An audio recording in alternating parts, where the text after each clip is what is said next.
दोनों साइड्स के पास लड़ने के लिए एक स्पेशल टाइप का जहाज था और इस जहाज की खास बात ये थी कि जब ये थेमिस्टोक्लिस इस बात को अच्छे से जानता था कि उसकी फ्लीट का साइज बहुत छोटा है और वो ओपन बैटल में पर्शियन फ्लीट को नहीं हरा पाएगा, इसीलिए उसने एक चाल चली। लड़ाई के एक रात पहले उसने अपने पर्शियन शिप्स इस तरह से बनाई गई थी ताकि वो एनिमी शिप्स को ओपन सीज में चैलेंज कर सके। पर इनकी सबसे बड़ी प्रॉब्लम ये थी कि जब ओपन सी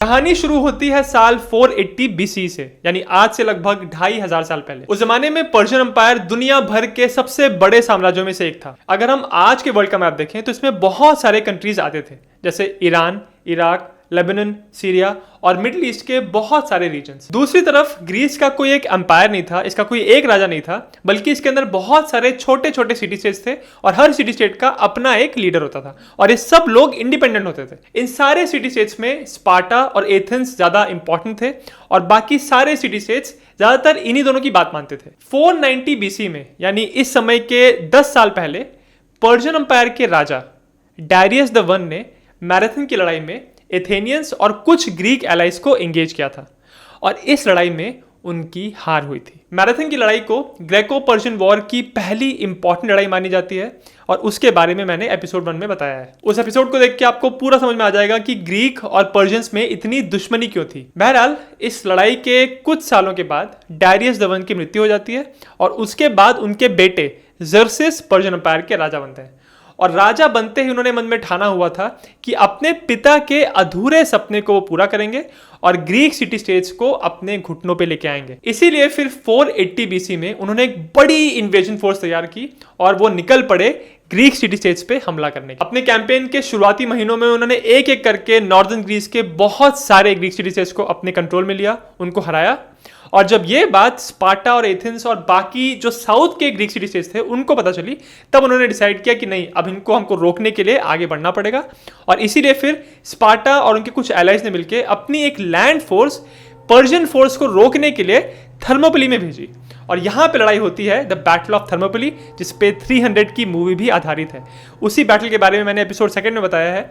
इस लड़ाई में ग्रीक लोगों की हार हो गई और लियोनाइडस जो स्पार्टन्स के राजा थे उनकी मौत हो गई। ये एक बहुत ही बड़ा इवेंट था क्योंकि यहाँ पे एक मेजर ग्रीक सिटी स्टेट के राजा की मौत हो गई थी और जब ये लड़ाई हो रही थी उसी लड़ाई के साथ साथ बिल्कुल पैरेलली थर्मोपली से लगभग 40 मील दूर आर्टिमिजन में एक नेवल बैटल भी हो रही थी। इस नेवल बैटल में एक तरफ थी पर्शियन फ्लीट और दूसरी तरफ ग्रीक फ्लीट। जो आर्टिमिजन में लड़ाई चल रही थी, जब उनको पता चला कि थर्मोपली की लड़ाई में अब लियोनाइडस की मौत हो चुकी है और पर्शियंस यहाँ जीत चुके हैं, तो आर्टिमिजन से भी ये जो ग्रीक फ्लीट थी ये रिट्रीट कर गई और रिट्रीट करने के बाद वो आ गए सलामीज में। तो ये तो हो गया सलामीज का एक थोड़ा सा बैकग्राउंड। अब हम बात करते हैं सलामीज के बैटल के दौरान दोनों साइड्स के कमांडर्स की। पर्शियन साइड के सुप्रीम कमांडर थे जर्सिस, वो ही पर्शियन एम्पायर के सारे मिलिट्री डिसीजंस लेते थे। हालांकि उनके पास एडवाइजर्स थे, बट अल्टीमेटली जो कॉल होता था वो जर्सिस का ही होता था। जहां एक तरफ जो ग्रीक सिटी स्टेट्स थे वो जब चाहे अपने अलायंस में जुड़ते थे, जब चाहे अलायंस को छोड़ देते थे। पर्शियंस के पास ये ऑप्शन नहीं था। जो भी रीजन्स पर्शियन एम्पायर के अंडर आते थे उनको ये सैट्रैपीज कहते थे और हर सैट्रैपी का एक लीडर होता था जिसको सैट्रप कहते थे और हर सैट्रप पर्शियन एम्परर जर्सिस के अंडर होता था। जर्सिस ने सलामीज की लड़ाई के लिए जो नेवल कमांडर्स चुने उसमें से ज्यादातर उसके रिश्तेदार थे या फिर ट्रस्टेड लिeutenants थे। इसमें से कुछ कमांडर्स के नाम मैं आपको बताता हूं। एक थे आकियामीन्स जो जर्सिस के ब्रदर थे, दूसरे थे आरियाबीन्स जो जर्सिस के हाफ ब्रदर थे और थे प्रेक्सेपसिस और मेगाबजिस जो कि जर्सिस के कजिन्स थे। ये सारे कमांडर्स पर्शियन फ्लीट के अलग अलग पार्ट्स को लीड करते थे। ग्रीक हिस्टोरियन हेरोडोटस ने एक और कमांडर का जिक्र किया है, इनका नाम था आर्टिमिजिया और ये एक फीमेल थी। ये हेलिकार्नेसस की क्वीन थी और सारे पर्शियन नेवल कमांडर्स में से एक कमांडर थी। हालांकि 300 की sequel rise of an empire में आर्टिमिजिया को मेन विलन और पूरी पर्शियन फ्लीट का मेन कमांडर दिखाया है, बट रियलिटी में ऐसा नहीं था। ये डोरियन फ्लीट की कमांडर थी जो कि एक छोटी बट स्किल्ड फ्लीट थी और आर्टिमिजन की लड़ाई में इन्होंने अपना जलवा दिखाया था। तो अगर ओवरऑल पिक्चर देखा जाए तो ये उतनी मेजर कमांडर नहीं थी, पर जर्सिस के काफी खास थी क्योंकि जर्सिस आर्टिमिजन की लड़ाई में इनसे काफी इंप्रेस हुए थे। अब अगर ग्रीक साइड की बात करें तो ग्रीक के कमांडर थे यूरिबियाडिस जो कि स्पार्टा के थे। अब यहां पे हैरानी की बात यह है कि सलामीज की लड़ाई में स्पार्टा ने कुल मिला के सिर्फ 16 शिप्स दी थी, फिर भी जो ओवरऑल कमांडर थे वो स्पार्टा के थे।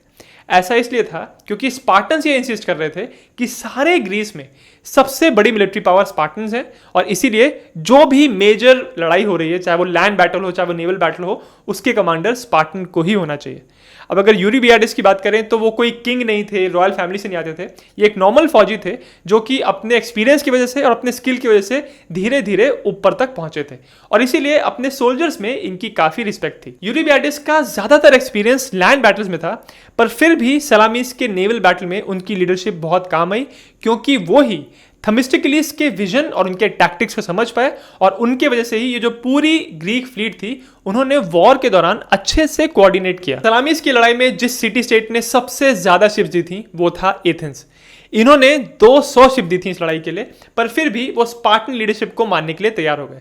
ग्रीक हिस्टोरियन हेरोडोटस ने इस लड़ाई में 3 मेजर कमांडर्स की बात की है। एक थे स्पार्टा के यूरिबियाडिस, दूसरे थे एथेंस के थेमिस्टोक्लिस और तीसरे थे कोरिंथ के एडियामेंटस। इसके अलावा कुछ और भी कमांडर्स थे, एजिना के कमांडर्स थे, बट फिर भी उनका जिक्र उतना ज्यादा नहीं किया गया है। ग्रीक कमांड स्ट्रक्चर को अगर आप देखें तो ये बहुत ही फ्लैट स्ट्रक्चर था। ओवरऑल कमांड स्पार्टन लीडर यूरिबियाडिस के पास था, बट सारे जो ग्रीक सिटी स्टेट्स थे जिन्होंने अपनी अपनी शिप्स दी थी उन सबके पास अपने ओपिनियन को रखने का अधिकार था। सारे ग्रीक सिटी स्टेट्स में सबसे इंपॉर्टेंट नेवल कमांडर थे थेमिस्टोक्लिस और उन्होंने इस पूरी लड़ाई की स्ट्रैटेजी बनाई और लड़ाई जब शुरू हुई तब इन्हीं के ऑर्डर्स के हिसाब से सारे मैनूवर्स किए जा रहे थे। बैटल शुरू होने से पहले सारे ग्रीक कमांडर्स अपने अपने शिप्स को लीड करते थे, बट फिजिकली बैटल शुरू होने के बाद जो उस शिप के इंडिविजुअल कमांडर्स थे और जो शिप का क्रू था वो ही डिसाइड करता था कि वो शिप लड़ाई में कैसा परफॉर्म करेगी। थेमिस्टोक्लिस इस लड़ाई से पहले भी एथेंस की पॉलिटिक्स में एक बहुत ही इंपॉर्टेंट फिगर थे। उस जमाने के लिए इनकी पॉलिटिक्स की स्टाइल काफी रेडिकल थी, क्योंकि ये गरीब लोगों के लिए और आम इंसान के लिए काफी बातें करते थे और ये हमेशा से कह रहे थे कि एथेंस को अपनी नेवल पावर को और मजबूत करना चाहिए, सारे ग्रीक सिटी स्टेट्स में सबसे बड़ी नेवल पावर बनना चाहिए। इस लड़ाई के पहले भी ग्रीक्स और पर्शियंस आमने सामने हुए थे, बट ये हमेशा लैंड बैटल्स थी। चाहे वो आयनियन रिवोल्ट हो गया, चाहे वो मैराथन की लड़ाई हो गई, चाहे वो थर्मोपिली की लड़ाई हो गई, ये सारी लड़ाइयां लैंड बैटल्स थी और इन लड़ाइयों में इन दोनों साइड्स का जो लड़ने का तरीका था, वॉरफेयर की जो स्ट्रैटेजी थी वो बिल्कुल अलग थी। ग्रीस का लड़ने का स्टाइल था क्लोज कॉम्बैट वाला, वो अपने ग्रुप में रह के फॉर्मेशन बना के फैलेंक्स में लड़ाई करते थे। वहीं दूसरी तरफ पर्शियंस के पास कैवलरी थी, घुड़सवार थे, जिसकी वजह से वो दूर से अटैक कर पाते थे और मिसाइल वेपन्स यानी कि आर्चर्स का इस्तेमाल करते थे। तो इस तरह से बैटलफील्ड पे जो इनकी टैक्टिक्स थी वो काफी अलग। पर सलामीस की लड़ाई एक मेजर नेवल बैटल थी और उस जमाने की लड़ाइयों में सबसे इंपॉर्टेंट हथियार था उनके जहाज, और दोनों साइड्स के पास ऑलमोस्ट सिमिलर जहाज थे। इनका नाम था ट्राइरीम्स। ये स्पेशल जहाज थे जो नेवल बैटल्स के लिए बनाए गए थे और इसी के बाद नेवल वॉर टेक्नोलॉजी पूरी तरह से रिवोल्यूशनाइज हो गई। एक फुली इक्विप्ड ट्राइरीम का वजन लगभग 40 से 50 टन था और इसकी लंबाई लगभग 37 से 40 मीटर थी और चौड़ाई थी लगभग 5 मीटर। इसका डिजाइन ऐसा था जो इसको हाईली मैन्यूरेबल और बहुत ही फास्ट बनाता था, जो कि नेवल बैटल्स के लिए बहुत इंपॉर्टेंट था। ये ट्राइरीम्स शैलो वाटर्स यानी जहां पानी गहरा नहीं है वहां भी ऑपरेट कर पाती थी और रफ सीज में भी ये ऑपरेट करती थी, पर इनकी मैक्सिमम परफॉर्मेंस और मैक्सिमम एफिशिएंसी काम वाटर्स यानी जब पानी शांत होता था तभी निकलती थी। एक ट्राइरीम को चलाने के लिए ओर्स यूज होते थे और ये ओर्स अलग अलग 3 टीयर्स में थे और ये 3 टीयर्स अलग अलग 3 लेवल्स पे थे। इसमें से टॉप टीयर पे होते थे 31 रोवर्स, मिडिल टीयर पे होते थे 27 और लोएस्ट टीयर पे होते थे 21 रोवर्स। ट्राइरीम के बाकी क्रू में कुछ ऑफिसर्स थे और कुछ फाइटर्स। एक ट्राइरीम का ऑफेंसिव एक्शन के लिए सबसे इंपॉर्टेंट फीचर था उसके बिल्कुल सामने लगा हुआ एक रैम। ये एक ब्रॉन्ज का स्ट्रक्चर होता था जो आगे आने वाली शिप को साइड से रैम करने के लिए यानी टकराने के लिए बहुत कामगार साबित होता था। ट्राइरीम्स का जो डेक था वो एक फाइटिंग प्लेटफॉर्म की तरह इस्तेमाल किया जाता था, यानी यहीं पे आके सोल्जर्स लड़ते थे। पर इसकी प्रॉब्लम ये थी, एक वल्नरेबिलिटी ये थी या कमजोरी ये थी कि मिसाइल वेपन्स यानी अगर एरोज आते हैं तो उनसे बचने के लिए इन फाइटर्स के पास कोई तरीका नहीं था, क्योंकि शिप के आसपास कोई प्रोटेक्शन नहीं थी। दोनों साइड्स के पास यही ट्राइरीम्स थी, बट फिर भी इनमें कुछ डिजाइन डिफरेंसेस थे। पर्शियन ट्राइरीम्स जनरली ज्यादा बड़ी होती थी और उनके शिप के साइड पे डेक के ऊपर रेलिंग्स लगी होती थी ताकि जो सोल्जर्स हैं वो साइड से गिर ना जाए। पर्शियन ट्राइरीम्स के जो आगे के रैम्स होते थे वो ज्यादा नुकीले थे, जिसकी वजह से वो एनिमी शिप को ज्यादा डैमेज कर पाते थे। पर्शियन ट्राइरीम्स क्योंकि बड़ी थी तो इसीलिए वो ओपन सीज में यानी जब समुद्र खुला है वहां ये लड़ाई करते थे और क्लोज कॉम्बैट के लिए और टाइट मैन्यूवरिंग के लिए ये शिप्स उतनी अच्छी नहीं थी। ग्रीक फ्लीट के पास एक बहुत बड़ा एडवांटेज ये था कि उनकी शिप्स छोटी थी और इजीली मैन्यूवरेबल थी और इसी वजह से वो टाइट स्पेसेस में बहुत तेजी से टर्न कर लेती थी। ऐसा माना जाता है कि एक ग्रीक ट्राइरीम की जितनी लेंथ थी उसको अगर आप डबल कर लीजिए उतने डिस्टेंस में एक ग्रीक ट्राइरीम पूरा यू टर्न मार लेती थी। ये बहुत बड़ी बात है क्योंकि एक पर्शियन ट्राइरीम को यू टर्न मारने के लिए बहुत लंबा डिस्टेंस लगता था। ग्रीक्स के पास सलामीस की लड़ाई में एक साइकोलॉजिकल एडवांटेज भी था। इस लड़ाई में जितने भी ग्रीक्स थे वो ऑलमोस्ट एक यूनिफाइड फ्रंट को रिप्रेजेंट कर रहे थे। सब लोग ऑलमोस्ट सिमिलर भाषा बोलते थे और सब लोग का मकसद था एक टिरनी से, एक टिरनिकल रूलर से अपने आप को बचाना। वहीं दूसरी तरफ जो पर्शियन फ्लीट थी उसके अंदर पर्शियन अंपायर के अलग अलग हिस्सों से लोग आए थे, अलग अलग एरियाज की शिप्स थी और इनमें भाषा की एक यूनिफॉर्मिटी नहीं थी और इनका मकसद अपने अंपायर के लिए लड़ना था। तो आप समझ सकते हैं, एक इंसान लड़ रहा है अपने घर को बचाने के लिए और दूसरा इंसान लड़ रहा है अपने राजा के एम्पायर को और बड़ा करने के लिए।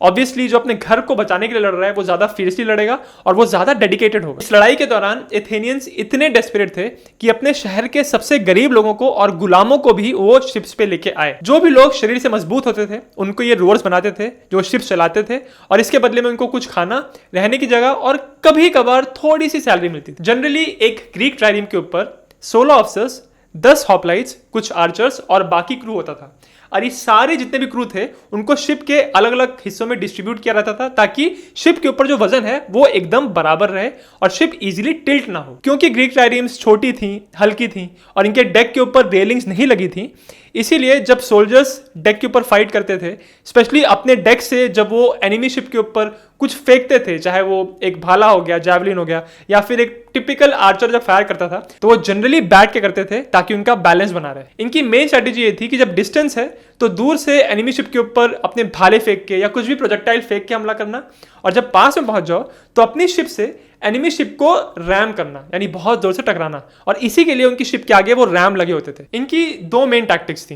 पहली का नाम था पेरिप्लस। इसमें ये एनिमी शिप के अराउंड सेल करके उनके साइड से या पीछे से उनसे टकराते थे। दूसरी टैक्टिक थी डिएक प्लस। अपने दुश्मन के फ्लैंकिंग अटैक से, यानी घेराबंदी वाले अटैक से अपने आप को बचाने के लिए ग्रीक फ्लीट जनरली अपने आप को एक आर्क में अरेंज करते थे। अब बात करते हैं नंबर्स की। बैटल ऑफ सलामीज में पर्शियंस और ग्रीक्स के पास कितनी शिप्स थी, इसको लेके ग्रीक हिस्टोरियंस के बीच में बहुत मतभेद है। क्योंकि जो सबसे पुराने हिस्टोरियन है हेरोडोटस, उनके नंबर्स अगर हम माने तो वो ये कहते हैं कि पर्शियंस के पास इस लड़ाई में कुल मिला के 1207 शिप्स थी और ग्रीक्स के पास सिर्फ 350। बट मॉडर्न एस्टिमेट्स और मॉडर्न हिस्टोरियंस इस नंबर को गलत ठहराते हैं। वो ये कहते हैं कि जो 1207 नंबर है वो शायद से पूरी पर्शियन फ्लीट की साइज थी और सलामीज की बैटल में ये लोग सिर्फ 600 से 700 शिप्स लेके आए थे और उसमें भी खराब मौसम की वजह से कुछ शिप्स डिस्ट्रॉय हो गई थी। तो अल्टीमेटली पर्शियंस ने इस लड़ाई में सिर्फ 550 से मैक्सिमम 600 ट्राइरीम्स को इस्तेमाल किया था। वहीं दूसरी तरफ ग्रीक्स ने इस लड़ाई में 350 या 300 शिप्स को इस्तेमाल किया था, जिसमें सबसे ज्यादा एथेनियंस ने 200 शिप्स को इस लड़ाई में दिया था। बाकी ग्रीक एलाइज ने भी अपनी अपनी शिप्स दी थी, जिसमें से कोरिंथ ने दी थी 40 शिप्स, एजिना ने 30, मेगारा 20, स्पार्टा ने दी थी 16 शिप्स, एपिडोरस ने 10 शिप्स और बाकी ग्रीक एलाइज ने भी कुछ कुछ शिप्स दी थी। किसी ग्रीक एलाई ने तो एक शिप भी दी थी। जैसा मैंने पहले बताया कि थर्मोप्ली की लड़ाई के साथ साथ आर्टिमिजन में भी एक लड़ाई चल रही थी और जब आर्टिमिजन में लोगों को पता चला कि थर्मोप्ली में हमारी हार हो गई है तो ग्रीक फ्लीट यहां से रिट्रीट कर गई और तब जो थर्मोप्ली में पर्शियन फोर्सेस थी वो और साउथ की तरफ बढ़ने लगी और फिर जो पर्शियन फ्लीट थी आर्टिमिजन में वो भी नीचे आके इन दोनों पर्शियन फोर्सेस ने आपस में लिंकअप किया और इसके बाद उन्होंने आर्टिमिजन के नॉर्दर्न एरिया को पूरी तरह ऑक्यूपाई कर लिया और यहां से अब पर्शियन फोर्स और साउथ की तरफ मूव करने लगी। आगे बढ़ते बढ़ते फोर्सेस के पास पहुंचे और वहां पे भी इन्होंने अपना कब्जा पूरा कर लिया। इसके बाद लगातार पर्शियन फोर्सेस साउथ में बढ़ती जा रही थी और रास्ते में बहुत सारे शहरों और मंदिरों को लूटा और उनको जला दिया। फिर फाइनली पर्शियन मेन फ्लीट फेलेरोन के पास आके रुकती है और यहां से उनका एक एडवांस गार्ड आगे जाता है इनलैंड जाके, वो देखता है कि एथेंस के पास अभी कुछ एथेनियन फौजी हैं और एथेंस में आके अब पर्शियन फोर्स और एथेनियन फोर्सेस टकराती हैं, पर यहां पे भी पर्शियन फोर्सेस की जीत होती है और पूरी तरह अब एथेंस उनके कब्जे में था और इसके बाद उन्होंने इस पूरे शहर को लूटने के बाद इस शहर में आग लगा दी। ये उन्होंने कहा था कि उस चीज का बदला है जो 18 साल पहले एथेनियंस ने पर्शियन एम्पायर में जाके सार्डिस के शहर को जलाया था। एथेंस को जलाना पर्शियंस के लिए एक बहुत बड़ी सिंबॉलिक विक्ट्री थी और वहीं दूसरी तरफ एथेनियंस के लिए और सारे ग्रीक एलाइज के लिए एक बहुत बड़ी हार थी, क्योंकि एथेंस जैसे मैंने कहा ग्रीक सिटी स्टेट्स में एक बहुत इंपॉर्टेंट पावर था और उनके मेन शहर को जला दिया था पर्शियंस ने। तो इसीलिए अब ग्रीक्स को लगने लगा था कि शायद से हम पर्शियंस से नहीं जीत सकते। पर इसी समय ग्रीक्स के लीडर स्पेशली सलामीज में जो नेवल बैटल को लीड कर रहे थे थेमिस्टोक्लीज ने अपने सारे फौजियों को मोटिवेट किया। ऐसा माना जाता है कि एथेंस को जलाने के बाद ज़र्क्सिस ने अपने सारे साथियों को एक मैसेज भेजा था जिसमें उन्होंने कहा था कि हमारा ग्रीस में आने का मकसद अब पूरा हो गया क्योंकि हमने सार्डिस के जलाने का बदला ले लिया है। हालांकि आर्टिमिजम में भी पर्शियन फ्लीट और ग्रीक फ्लीट आमने सामने हुई थी, बट इस लड़ाई में और सलामीस की लड़ाई में फर्क यह था कि आर्टिमिजम में इन दोनों फ्लीट के सामने लगभग 11 किलोमीटर का डिस्टेंस था, जिसकी वजह से ये दोनों फ्लीट्स एक दूसरे के मूवमेंट को साफ साफ देख पा रही थी। वहीं दूसरी तरफ सलामीस की लड़ाई में जो दोनों साइड्स थी उनका जो सबसे क्लोजेस्ट पॉइंट था उसमें सिर्फ 1.5 किलोमीटर का डिस्टेंस था। पर्शियंस ने अपनी मेन फ्लीट को फैलोरॉन में स्टेशन किया था और ये 16 किलोमीटर दूर थे। दोनों फ्लीट्स अपने अपनी चुनी हुई जगह पे थे जो उनके लिए सेफ थी। ग्रीक्स सलामीस के नैरो स्ट्रेट्स में थे और पर्शियंस सैरोनिक गल्फ के ओपन वाटर्स में। पर्शियंस शायद ये उम्मीद कर रहे थे कि ग्रीक्स ने जैसे आर्टिमिजन में बिहेव किया था, जैसे उनको एंगेज किया था, वैसे ही वो सलामीज में भी, लेकिन ग्रीक्स का ऐसा इरादा बिल्कुल भी नहीं था। वो अपनी कंफर्टेबल पोजीशन को छोड़ के, अपनी प्रोटेक्टेड पोजीशन को छोड़ के आगे निकल के पर्शियन फ्लीट पे हमला नहीं करना चाह रहे। ग्रीक कमांडर थेमिस्टोक्लिस इस बात को जानते थे कि उनकी फ्लीट पर्शियन फ्लीट के कंपैरिजन में बहुत छोटी है और अगर ओपन बैटल देखा जाए तो उसमें वो पर्शियंस को नहीं हरा सकते। इसीलिए लड़ाई के एक दिन पहले उन्होंने एक चाल चली। उन्होंने अपने एक साथी को पर्शियन कैंप में भेजा। उसके पास एक मैसेज था। उस मैसेज में थेमिस्टोक्लिस ने लिखा था कि मैं ये देख रहा हूं कि हमारे जो ग्रीक एलाइज हैं उनमें कोई एकता नहीं है, इनमें आपस में लड़ाई हो रही है और ये कह रहे हैं कि हम ज़र्क्सिस से नहीं लड़ेंगे और लड़ाई शुरू होने से पहले ही अपनी अपनी शिप्स लेके निकल जाएंगे। और इसीलिए थेमिस्टोक्लिस लेटर में ये कह रहा था कि मैं चाहता हूं कि मैं आपके साथ आके मिल जाऊं। जब ये सब बातें ज़र्क्सिस को पता चली तो उसने इस पर डाउट नहीं किया, उसने एक्चुअली इस बात पे भरोसा कर लिया। उसने इस बात को मान लिया कि थेमिस्टोक्लिस उसके साथ मिलना चाहता है और ग्रीक्स में आपस में अनबन हो रही है। और इसका रीजन ये था कि ये बात सच थी कि ग्रीक्स में जनरली आपस में लड़ाई होती रहती थी, इनमें यूनिटी बिल्कुल भी नहीं थी।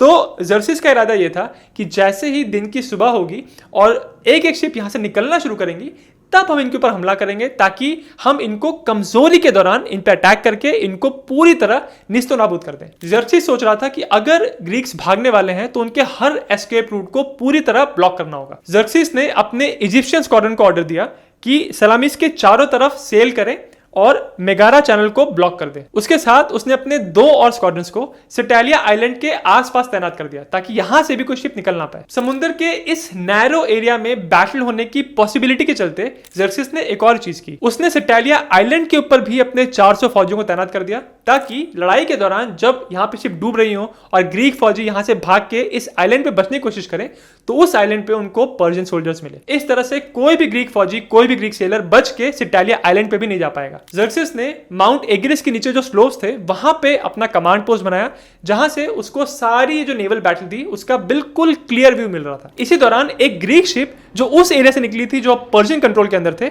वहां से निकल के ग्रीक खेमे में आके मिली। इस ग्रीक शिप के कमांडर ने थेमिस्टोक्लिस को इस सारे पर्शियन प्लान के बारे में बता दिया और जब थेमिस्टोक्लिस को पता चला कि ज़र्क्सिस ने इस बात पे भरोसा कर लिया है कि उसका जो मैसेज है वो सच है तो थेमिस्टोक्लिस बहुत खुश हुआ। उसको ये बात क्लियर हो गई कि मेरा जो प्लान है वो कामयाब हो गया है और अब हमको बस वेट करना है कि कब पर्शियंस पहले हमला करें। बैटल ऑफ सलामीस की एग्जैक्ट डेट तो अभी भी किसी को नहीं पता, बट ऐसा माना जाता है कि 480 बीसी में सितंबर के महीने में लड़ाई हुई थी। ग्रीक्स की जो फॉर्मेशन थी वो उनकी प्लानिंग और उनकी टैक्टिकल एक्सपर्टीज को साफ साफ दिखा रही थी। एजेंटिन और मेगरन कॉन्टिंजेंट्स ने फार राइट विंग बनाया और इन्होंने एबेलकी बे के अंदर शेल्टर लिया। बाकी ग्रीक फ्लीट सलामीस चैनल के नैरो एरिया में लाइन में तैनात थी जहां एथेनियंस फार लेफ्ट पर थे और उनके साथ पेलोपोनेशियन यूनिट्स थे। सुबह सुबह ग्रीक खेमे में से एक कोरिंथियन स्क्वाड्रन ने एल्यूसिस की तरफ मूव करना शुरू किया। ये एक बहुत ही इंपॉर्टेंट मूव था क्योंकि इसको देख के ही पर्शियन कमांडर्स और ज़र्क्सिस को लगा कि इसको एक दिन पहले जो मैसेज मिला था थेमिस्टोक्लिस का कि यहां से ग्रीक शिप्स भागने की कोशिश करेंगी वो अब हो रहा है। तो जैसे ही उसने देखा कि यहां से शिप्स निकल रही हैं तुरंत उसने ऑर्डर दिया कि इन शिप्स को एंगेज किया जाए और अपनी सेफ पोजीशन को छोड़ के इसने ग्रीक शिप्स पे हमला करने का ऑर्डर दिया। ज़र्क्सिस ने अपनी फ्लीट को ऑर्डर दिया कि वो सलामीस के नैरो एरियाज में आगे बढ़े। ये देख के फिर ग्रीक शिप्स ने भी आगे बढ़ना स्टार्ट किया और इसमें एथेनियंस सबसे आगे थे। एथेनियन ट्राइरीम्स अपनी टॉप स्पीड यानी 10 से 12 नॉट्स यानी लगभग 20 से 25 किलोमीटर पर आवर की स्पीड पे आगे बढ़ रही थी। इस बैटल का सबसे पहला नेवल एंगेजमेंट तब हुआ जब एक एथेनियन कैप्टन लाइसोमीज ने एक एनिमी शिप को कैप्चर किया और उसके कैप्टन को मार दिया। उसके बाद एक और एथेनियन शिप के कमांडर अमिनियास ने एक दूसरी शिप के ऊपर हमला किया और यह शिप कोई नॉर्मल पर्शियन शिप नहीं थी, ये एक फ्लैगशिप थी जिसपे पर्शियन फोर्सेस के एक बहुत ही इंपॉर्टेंट कमांडर, क्योंकि ये फ्लैगशिप थी, इस पे कमांडर थे, इसीलिए इसमें बहुत सारे सोल्जर्स भी थे। पर फिर भी एथेनियन कमांडर ने अपनी शिप को ले जाके इस शिप को बहुत जोर से रैम किया और फिर एथेनियन शिप्स के सोल्जर्स उतर के अब इस पर्शियन शिप के ऊपर बोर्ड करने लगे और यहां पे फुल ऑन एक लड़ाई हुई जिसमें अल्टीमेटली पर्शियन कमांडर को मार दिया गया। ये पर्शियन कमांडर कोई नॉर्मल कमांडर नहीं बल्कि उनके एडमिरल आर्यामीन्स थे और इनके मरने के बाद जो पूरी पर्शियन फ्लीट इस एरिया में थी वो पूरी तरह कंफ्यूज हो गई क्योंकि उनके मेन कमांडर मर चुके थे। अब ये सारी पर्शियन शिप्स एक बहुत ही नैरो एरिया में आ गई थी और इनके अब कमांडर भी नहीं थे जो इनको अब नेविगेट कर सके और इसी वजह से जो पर्शियन ट्राइडीम्स थी ये साइड में पत्थरों से टकराने की वजह से बहुत डैमेज हो रही थी और इनके जो ओर्स थे वो भी टूट रहे थे जिसकी वजह से ये शिप्स पानी में पूरी तरह स्टेशनरी हो गई थी और इसकी वजह से जो सामने ग्रीक शिप्स थी पहले तो मिसाइल वेपन्स फायर कर रहे थे और उसके बाद ग्रीक होप्लाइट्स ने भी इन पर्शियन शिप्स को बोर्ड करके उनके सोल्जर्स पे हमला करना शुरू किया। पूरे सलामीस की लड़ाई में हर जगह यही हो रहा था जहां पे एक एक करके जो पर्शियन शिप्स थी उनको साइड से आके ग्रीक शिप्स रैम कर रही थी और उसके बाद उसके जो सोल्जर्स थे वो पर्शियन शिप्स पे जाके उनके सोल्जर्स को एंगेज कर रहे थे। तो जब सलामीस के बिल्कुल पतले से स्ट्रेट में ज्यादातर पर्शियन शिप्स आ गई थी तब साइड से एजेंटेंस और मैगरेंस भी एबेले बेस से निकले और इन्होंने पर्शियन ट्राइडीम्स को एंगेज किया। इस तरह से अब पर्शियन ट्राइडीम्स के सामने भी ग्रीक्स थे और उनके साइड में भी ग्रीक्स थे और थेमिस्टोक्लिस की ये पेरिप्लस की टैक्टिक पूरी तरह काम कर रही थी। ये लड़ाई दिन की सुबह के साथ स्टार्ट हुई थी और दिन खत्म होते होते सूरज की किरणों ने यहां हुई तबाही का पूरा नजारा दिखाया। पानी में जो शिप्स डूबी थी उसमें से ज्यादातर पर्शियंस थी और जो लोग मारे गए थे उसमें से भी ज्यादातर पर्शियंस थे। ग्रीक हिस्टोरियंस के हिसाब से इस लड़ाई में पर्शियंस ने कुल मिला के लगभग 200 ट्राइडीम्स को गवाया था और ग्रीक्स ने 40 ट्राइडीम्स को गवाया था। ये ग्रीक सिटी स्टेट्स के लिए इसलिए एक बहुत बड़ी जीत थी क्योंकि उन्होंने एक बहुत बड़ी नेवल पावर को हराया था पर उसके साथ साथ इस जीत के साथ उन्होंने अपने सारे सिटी स्टेट्स को एक फॉरेन पावर के डोमिनेशन से बचा लिया। बैटल ऑफ सलामीज में इतनी बड़ी हार के बाद भी ज़र्क्सिस के पास अभी भी बहुत सारी शिप्स बची थी लेकिन पर्शियन ट्रूप्स का मोराल अब पूरी तरह टूट चुका था। जो सेलर्स जो क्रू बचा था उनका वो अब वापस लड़ाई करने के लिए बिल्कुल भी तैयार नहीं था। उनके जो ट्रूप्स, उनके जो सेलर्स, जो फाइटर्स और उनकी जो शिप्स बची थी वो वापस लड़ाई करने के लिए तैयार नहीं थी। उनको रिपेयर करने के लिए बहुत टाइम लगने वाला था। हालांकि पर्शियन फ्लीट को इस लड़ाई में बहुत बड़ी हार मिली पर ज़र्क्सिस की लैंड आर्मी अभी भी ज्यादातर इंटैक्ट थी। उन्होंने बड़ी हार नहीं देखी थी। तो इस हार के बाद भी ज़र्क्सिस का ग्रीक कैंपेन पूरी तरह फेल नहीं हुआ था। उसने एथेंस को तबाह कर दिया था, वहां का खजाना लूटा था और नॉर्दर्न और सेंट्रल ग्रीस के बहुत सारे हिस्से अब ज़र्क्सिस के कंट्रोल में थे। लेकिन प्रॉब्लम यह थी कि ज़र्क्सिस अपनी राजधानी अपने घर से बहुत दूर था, अपने साम्राज्य से बहुत दूर था और एक कैंपेन करने के लिए वो अपने बाकी साम्राज्य को पूरी तरह दाव पे नहीं लगा सकता था। साथ ही साथ कैंपेन का सीजन भी खत्म होने वाला था जिसकी वजह से उसको आगे मूव करना मुश्किल होता। इसीलिए अब ज़र्क्सिस ने डिसाइड किया कि वो वापस अपनी राजधानी जाएगा। यह फैसला उसने अपने कमांडर्स से राय लेके किया। उसके कमांडर्स मार्डोनियस और आर्टिमिजा जो इस लड़ाई में बच गई थी जिंदा, उन्होंने इसको ये सुझाव दिया कि यहां से अब निकल जाना चाहिए। इसीलिए इस लड़ाई के बाद पर्शियन फ्लीट जो फैलोरन में थी वो वहां से निकल गई और उसका पीछा करने के लिए ग्रीक फ्लीट उनके पीछे पीछे नाक्सोस तक गए थे। कुछ हफ्तों के बाद ज़र्क्सिस ने अपनी पूरी फोर्स को 2 हिस्सों में डिवाइड कर दिया। एक हिस्से को वो अपने साथ लेके एशिया चला गया और जो दूसरा हिस्सा था वो मार्डोनियस के लीडरशिप के अंदर अभी भी ग्रीस के अंदर था और उन्होंने डिसाइड किया था कि अगले साल जब कैंपेन का सीजन वापस शुरू होगा, जब मौसम अच्छा होगा तो वापस वो ग्रीक सिटी स्टेट्स पे हमला करेंगे। तो ओवरऑल आप ये कह सकते हैं कि बैटल ऑफ सलामीज में पर्शियंस को हार का सामना करना पड़ा और उसी हार के बाद पर्शियंस ज्यादातर अपनी फोर्स लेके वापस चले गए। इसके बाद इनफैक्ट एक और बहुत बड़ी लड़ाई हुई थी, बैटल ऑफ प्लाटिया, जिसके बारे में आपको अगले एपिसोड में बताऊंगा। बट इस लड़ाई के बाद ज़र्क्सिस यहां से चला गया था। बैटल ऑफ सलामीज के ऊपर एक बहुत ही फेमस मूवी बनी है। ये एक्चुअली 300 मूवी का सीक्वल है, 300 the rise of an empire. इस मूवी में जैसा आप इमेजिन कर सकते हैं ड्रामेटाइजेशन किया गया है इंटरटेनिंग बनाने के लिए, बट ओवरऑल अगर आपको इस मूवी में नेवल बैटल्स देखने हैं तो वो बहुत ही अच्छे से दिखाया गया। इस मूवी में पर्शियन फ्लीट के मेन कमांडर के रूप में आर्टिमिजा को दिखाया गया है और वही इस पिक्चर की मेन विलन है और ये भी दिखाया गया कि लास्ट में वो मर जाती है, स्पॉइलर अलर्ट, बट रियलिटी में ऐसा नहीं हुआ था। मैंने इस वीडियो को बनाने के लिए ज्यादातर रिसर्च एक बुक से की है जिसका नाम है 3 epic battles that save democracy.